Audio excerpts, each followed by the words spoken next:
Hi guys, welcome back to Young Wild Free for another Coffee Talk Thursday featuring yet another mug. I think that's just what's gonna happen every Thursday. I will use a different mug and you guys can see my wonderful mug collection. People give me mugs all the time because they think it's such an easy present for me. And I mean it is, but I'm running out of places to store them.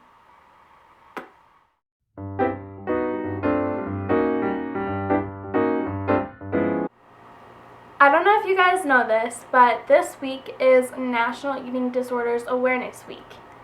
And for those of you watching this video, and those of you who actually know me, I don't want to say this video is gonna shock you, but it might give you some more insight into everything that I've dealt with the past 18 months or so.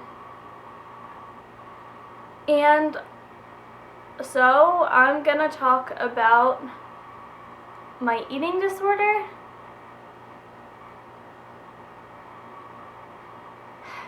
Yeah. I'm going to talk about my eating disorder. Just first thing I'm going to throw out there, besides the fact that I had an eating disorder, is that I don't have it anymore. I suppose I'll just start right at the beginning. And in the beginning, I didn't realize necessarily what was going on. I didn't understand it. I didn't think it was a big deal or anything. And that was binge eating. And that started in 9th grade. I had no self-esteem. You know, in elementary school and beginning of middle school, obviously my mind was developed, but it wasn't aware of everything that could happen in life. Like, I was very innocent and naive, and so I wasn't even at the point, this is before puberty, like I didn't even have, obviously I had self-esteem, but it's not like I knew it was important to have self-esteem. It was only when I lost self-esteem that I was like, oh wow, I really want to feel good about myself again. So in 9th grade, I had a lot of falling out with friends. And obviously, you know, you move on, you forgive people. I wasn't at all necessarily innocent with what happened, so there's no blame. No blame, this is all just about me and my mind. And so I would just be stressed at school. I actually ate lunch in the bathroom, like as cliche as that sounds. And actually I didn't even really eat lunch. I would just hide in the bathroom. I didn't want to go anywhere near the cafeteria because I didn't have anyone to sit with. And one of the main reasons for that was just falling out with friends. And I remember one day I was sitting outside on the patio at school. It was like a spring day. And I went to go get a fork or something, and this one girl just like grabbed my tray and walked 10 feet away with it and put it on the ground. So then I just avoided the cafeteria, I went to the library, I went in for extra help.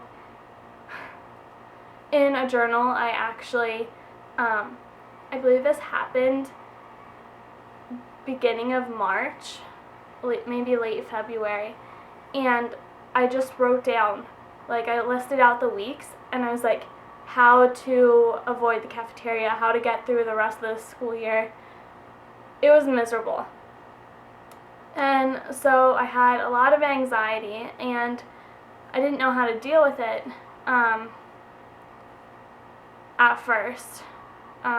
Eventually I started cutting myself to deal with it, but I would also binge eat, and I would just like eat anything in sight. It made me feel better at first until I actually ate the food, and I was so uncomfortably full, and I felt sluggish, and I would just fall asleep and I wouldn't do anything. But that didn't happen too often. There were sporadic episodes all throughout end of 9th grade, beginning of 10th grade, and in 11th grade it actually started to get worse. At my high school, we had a program called START, which is a student assistant program, and someone referred me to it anonymously, just about my anxiety and everything. So of course, like, called my parents in, and we had this whole intervention, which was absolutely miserable. And so then the after effects of that was that I had to go see this woman, and she wasn't necessarily a psychologist. I don't know what her credentials were, but basically she gave me these surveys to fill out on paper and on the computer. Just, rate your feelings. Do you do this often or that often, or blah blah blah blah blah. And some of the questions referred to binge eating. They're like, do you feel like you could sit down in one sitting and eat a whole loaf of bread or a whole chicken or something like that? And of course, I didn't want to be honest about it. My parents didn't know about it. I mean, I had never been the healthiest eater, but I never binged. They didn't know I binged. And so of course, panicking, I lied on the survey. And on the first one, I did mark that I binge ate, but then on the other ones, I said that I didn't. And so questions came up about that, and the woman confronted me about it, and of course I denied it.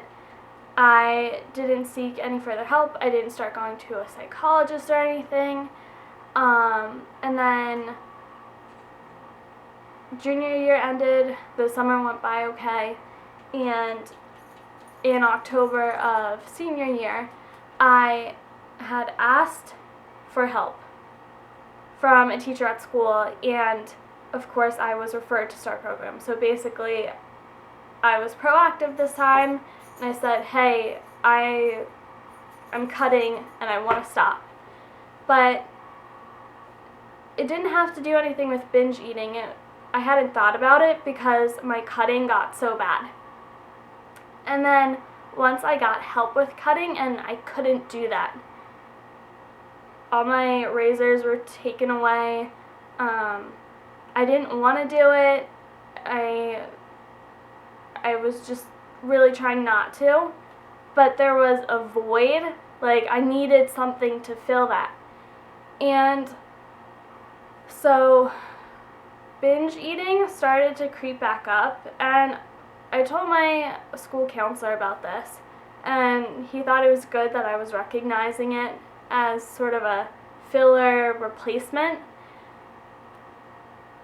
But the other thing is that I was best friends with this one girl, and she was very skinny, beautiful, and she didn't like her body, and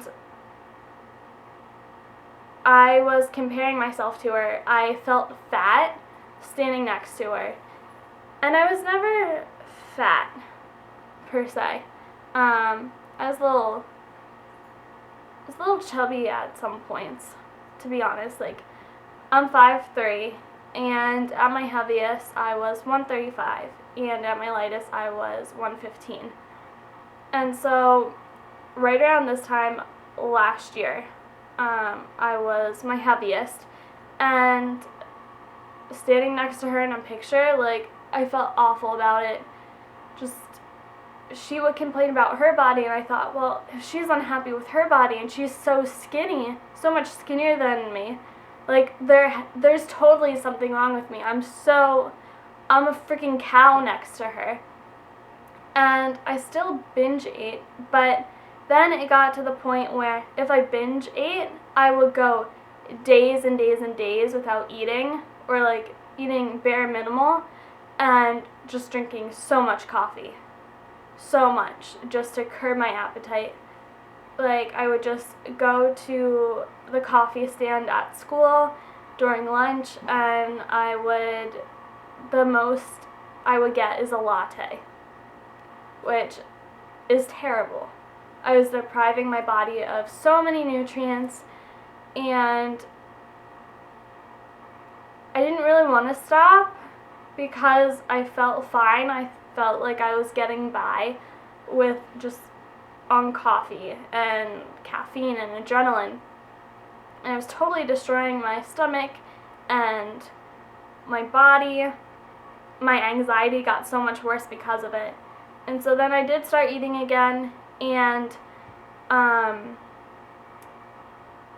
after I started eating, like, I thought, okay, this is getting better, but then of course it snuck up again, and this time I started to purge, and I only did it a few times because I felt awful after doing it. It scared me. It was painful to make myself throw up. I would use a toothbrush, and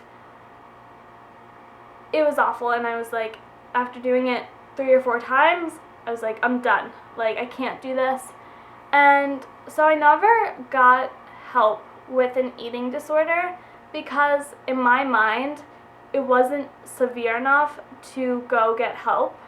I felt like I was in control of it. Like, I could totally stop. I was just being very weak-minded when I did stuff like that. And to be honest, I don't necessarily know what stopped. Because come March of last year, it stopped. Like, I just stopped, and I think that's honestly because I had other things to worry about in my life, which is ironic because those other things were terrible. I lost my mom, and so you would think that dealing with loss, you would find more ways to cope with it negatively, if that makes sense. That was just my mentality with every other aspect of something bad in my life the prior year, except for losing my mom. So it stopped. Now, I'm not saying that my confidence soared or anything because it was still pretty bad.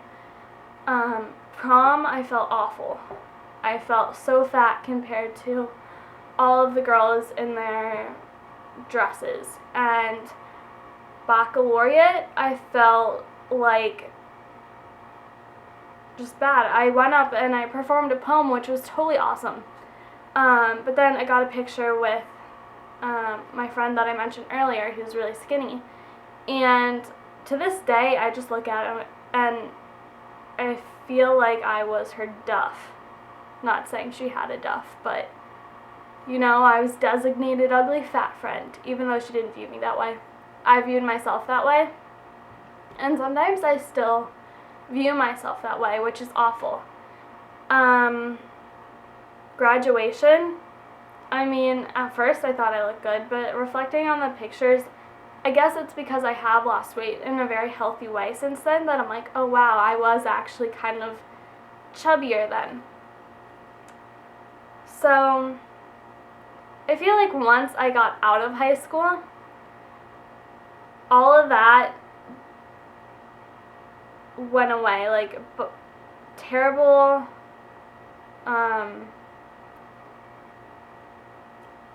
self-esteem, it kind of just like didn't really matter because I wasn't constantly in an environment with so many other girls, and they were catty. Not all of them, but you know, I live in a nice area, a richer area, so of course, you know, not being rich and being in classes with very rich, very confident girls who can afford the best of things. Like, it's not going to do well for my self-confidence or anyone's self-confidence. I don't know. I'm going off on a rant here. Anyway, once I was out of high school, everything seemed to get better. I went out to California where I was so healthy and I learned what it meant to live a healthy lifestyle. I was so active, going on hikes. I went to Yosemite and I hiked for 8 hours, which was crazy, and it was the best feeling ever. So once I came back from California and I had insight, it was amazing because I learned how to deal with anxiety in a healthy way. I started working out regularly and eating healthier. I was never on a diet because diets are awful. Don't put yourself through that. Just eat balanced, and it's not so much about the weight, it's just about health. And I feel like that was everything. That's my eating disorder. But it feels really good not to have to deal with that anymore. It's just another thing off my chest, and I'm so much better off.